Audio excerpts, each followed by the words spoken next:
Merci la police. Raphaël Mille. Rebonsoir, nous voici avec Raphaël Mille pour l'édito politique. Bonsoir Yoma, bonsoir à tous.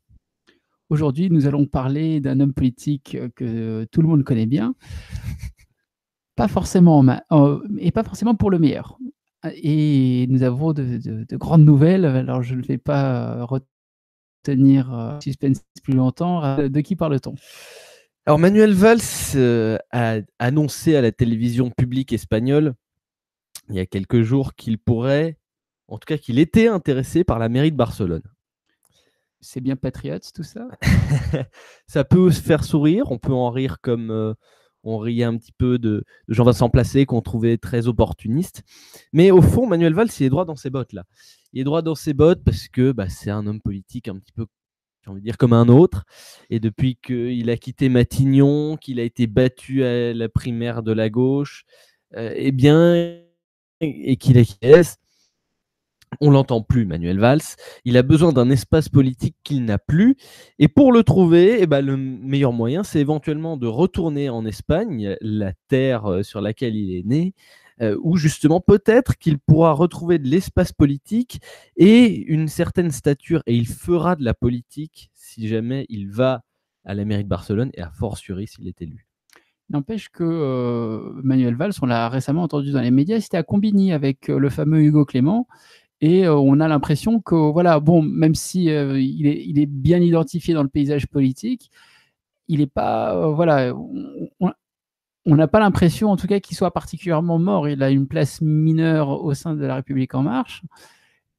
Et voilà, il n'est pas particulièrement mort politiquement. Mais la question que je me pose aujourd'hui, c'est est-ce que son engagement va être espagnol ? Est-ce qu'il va être circonscrit au territoire espagnol, ou est-ce qu'il va avoir peut-être une vision plus européenne ? Est-ce qu'il va s'engager plutôt dans la politique européenne ? Au fond, ce qu'il fait surtout là, c'est tourner pour de bon la page du Parti socialiste. Alors, plusieurs raisons à ça. Là. Il a commencé à tourner cette page déjà après les primaires de la gauche, quand il a soutenu Emmanuel Macron plutôt que Benoît Hamon. Il a continué en effet en se présentant, en essayant de se présenter sous l'étiquette République En Marche, parce que n'oublions pas qu'il ne l'a pas eu. Hein. Il est affilié à la République En Marche à l'Assemblée nationale. Il n'est pas dans le groupe majoritaire. Il est parmi les affiliés au groupe. Voilà. Et l'autre étape, ça a été bien sûr de officiellement quitter le Parti socialiste, au cas où personne n'avait compris. Mais surtout là, il va se présenter sous l'étiquette du parti Ciudadanos. Et Ciudadanos, c'est un parti de centre-droit. Hein, donc là, c'est un adieu à la gauche, tout simplement. Voilà, tout simplement. Donc, c'est là aussi qu'il est droit dans ses bottes, hein, puisque il a quitté le Parti socialiste. Là, il le quitte pour de bon. Il quitte aussi les idées du Parti socialiste, si tant est qu'il y soit entré un jour. Il faut être honnête de temps en temps.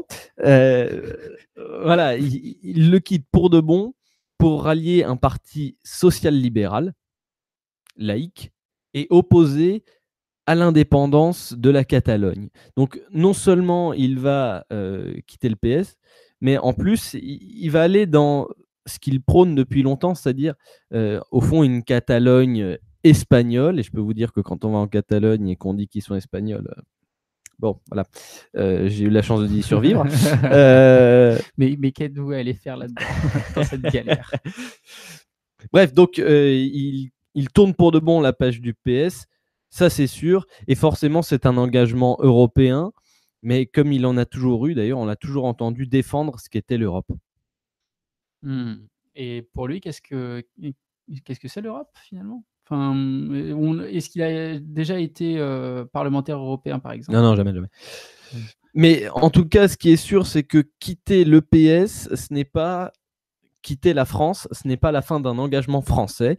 Ça, c'est sûr. Et au fond, si jamais il est élu maire de Barcelone, ce qui n'est pas fait. Oh, c'est une position intéressante, quelque part. C'est une position très intéressante, déjà parce que c'est une grande ville espagnole. Mais au fond, le symbole sera très fort.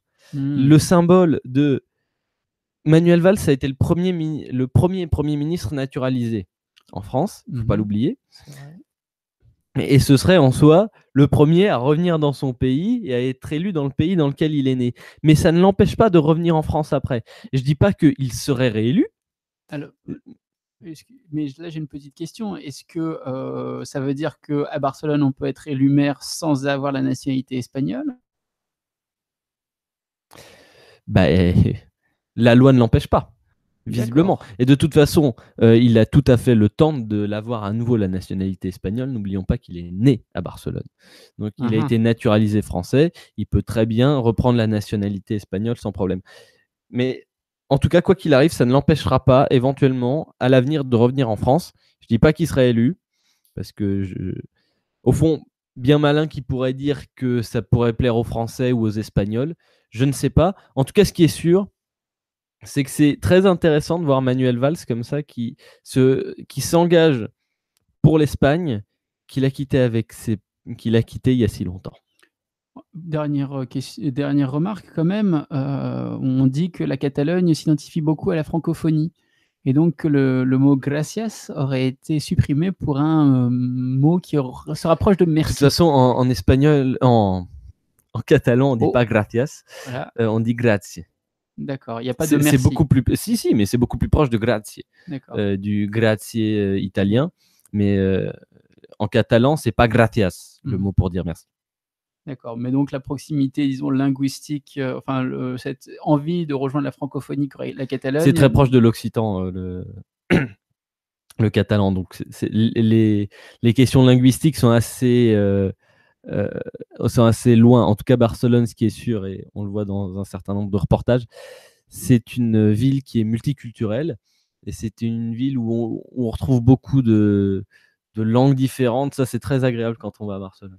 Je vois, mais pourtant Manuel Valls n'était pas forcément le défenseur du multiculturalisme et bon, enfin, on se perd, mais c'est, comment dire? En tout cas, on a l'impression que cette proximité, voilà, enfin, il y a toujours un sentiment de proximité, de cette Espagne, enfin de cette Espagne, qu'elle soit catalane ou qu'elle soit, castillane, on va dire ça comme ça.